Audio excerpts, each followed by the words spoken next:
fight on the landing ground.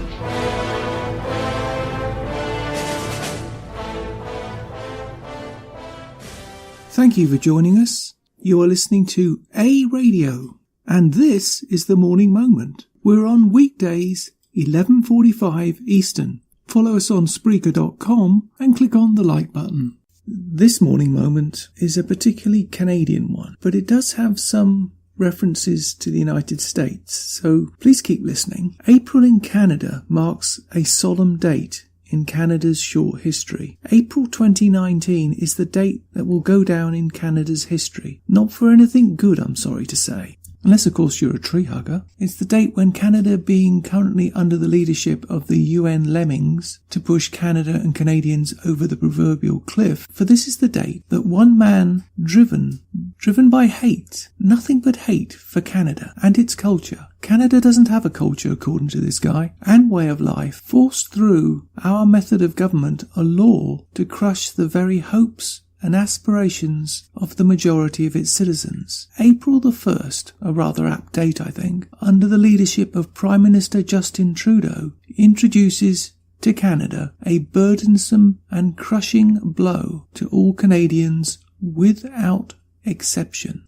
Except for our indigenous population. And to my American friends, that means Indians. But we're not allowed to use the term Indians in Canada. So I won't use the term Indians in Canada. Not that I would use the term Indians in Canada. A prime minister manipulated by foreign powers and organisations wishing to control all activities and assets worldwide. I speak of none other than, of course, the UN and their partner in crime, George Soros, who not only tries to manipulate US elections, attempts the same actions worldwide. This is why several governments have actually issued arrest warrants for him. Yet he operates with impunity inside the US, having successfully manipulated the Canadian election, working now as a key advisor to Prime Minister Justin Trudeau, has just ushered in the economic demise of Canada. Now you might think that sounds a bit dramatic, but by introducing a tax on the very gas human beings exhale, how else could you describe it? The Prime Minister of Canada intends to reduce every Canadian's standard of living. Oh, he'll tell you that that's not true, but answer me this.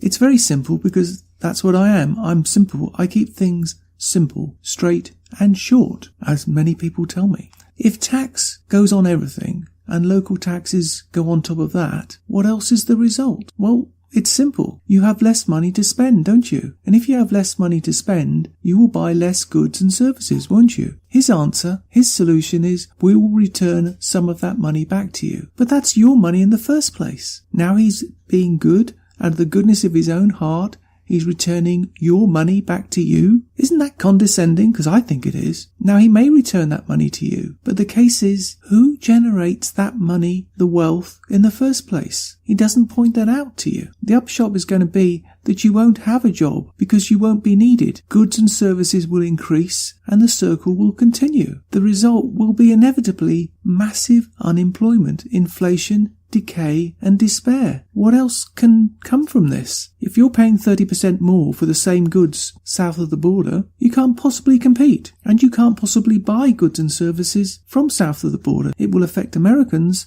just as much as it's going to affect Canadians on cross-border traffic. Goods and services will cost more in Canada. Therefore, to sell them into the United States, it will cost more. The only way you can offset that is to devalue the Canadian dollar, which they're already doing. If you do that, then goods and services cost more. It's a vicious downward circle. But they don't want to talk about that because they're not interested in that. It's all about global control of you and me. It really is that simple. You cannot take money from an economy and expect zero impact. And that's my point. I just don't know why people can't see this. It's simple economics. The Prime Minister of Canada is deliberately planning to wreck the Canadian economy. His father did the same. He is no different. Except the scale he's undertaking by his government is enormous. It will change the Canadian economy forever. Even if he's removed from office just after one more term, the damage done would at best take decades to recover from, if at all. I'm going to play now some short clips from a movie called The Great Global Warming Conspiracy. I have done 2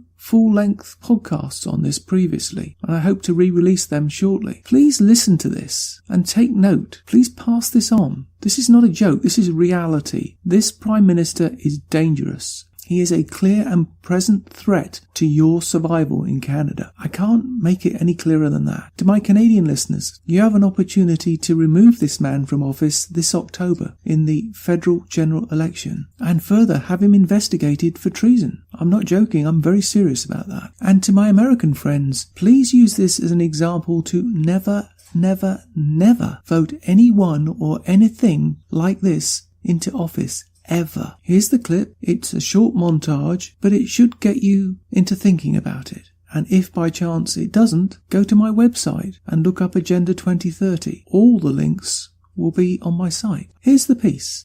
You imagine that we live in an age of reason. And the global warming alarm is dressed up as science, but it's not science. It's propaganda. There's no direct evidence which links 20th century global warming to anthropogenic greenhouse gases. We're just being told lies. That's what it comes down to. You can't say that CO2 will drive climate. It certainly never did in the past. If the CO2 increases in the atmosphere as a greenhouse gas, then the temperature will go up. But the ice core record shows exactly the opposite. So the fundamental assumption, the most fundamental assumption of the whole theory of climate change due to humans is shown to be wrong. The whole thing stinks. Everywhere you are told that man-made climate change is proved beyond doubt. But you are being told lies. When people say, well, you don't believe in global warming, I say, no, I believe in global warming. I don't believe that human CO2 is causing that warming. A few years ago, if you would ask me, I would tell you it's CO2. Why? Because just like everyone else in the public, I listened to what the media had to say. Each day, the news reports grow more fantastically apocalyptic. Politicians no longer dare to express any doubt about climate change. There is such intolerance of any dissenting voice. Are some of the worst climate criminals on the planet. This is the most politically incorrect thing possible, is to doubt this climate change orthodoxy. Global warming has gone beyond politics. It is a new kind of morality. Now, the Prime Minister is back from his holidays, unrepentant and unembarrassed about yet another long-haul destination. Yet, as the frenzy over man-made global warming grows shriller, many senior climate scientists say the actual scientific basis for the theory is crumbling. There were periods, for example, in Earth's history when we had 3 times as much CO2 as we have today, or periods when we had 10 times as much CO2 as we have today. And if CO2 has a large effect on climate, then you should see it in the temperature reconstruction. If we look at climate through the geological time frame, we would never suspect CO2 as a major climate driver. None of the major climate changes in the last 1,000 years can be explained by CO2. You can't say that CO2 will drive climate. It certainly never did in the past. I've often heard it said that there is a consensus of thousands of scientists on the global warming issue and that humans are causing a catastrophic change to the climate system. Well, I am one scientist, and there are many that simply think that is not true. Man-made global warming is no ordinary scientific theory. This morning, the Intergovernmental Panel on Climate Change made up of... It is presented in the media as having the stamp of authority of an impressive international organization. From the IPCC, the United Nations Intergovernmental Panel on Climate Change, or IPCC. The IPCC, like any UN body, is political. The final conclusions are politically driven. This claim that the IPCC is the world's top 1,500 or 2,500 scientists. You look at the bibliographies of the people and it's simply not true. There are quite a number of non-scientists. And to build the number up to 2,500, they have to start taking reviewers and government people and so on, anyone who ever came close to them. And none of them are asked to agree. Many of them disagree. Those people who are specialists but don't agree with the polemic and resign, and there have been a number that I know of, they are simply put on the author list and become part of this 2,500 of the world's top scientists. People have decided you have to convince other people that since no scientist disagrees, you shouldn't disagree either. But that, whenever you hear that in science, that's pure propaganda. See, I don't even like to call it the environmental movement anymore, because really it is a political activist movement, and they have become hugely influential at a global level. Climate scientists need there to be a problem in order to get funding. We have a vested interest in creating panic, because then money will flow to climate science. There's one thing you shouldn't say, and that is, this might not be a problem. Fact of the matter is that tens of thousands of jobs depend upon global warming right now. It's a big business. It's become a great industry in itself. And if the whole global warming farrago collapsed, there'd be an awful lot of people out of jobs and looking for work.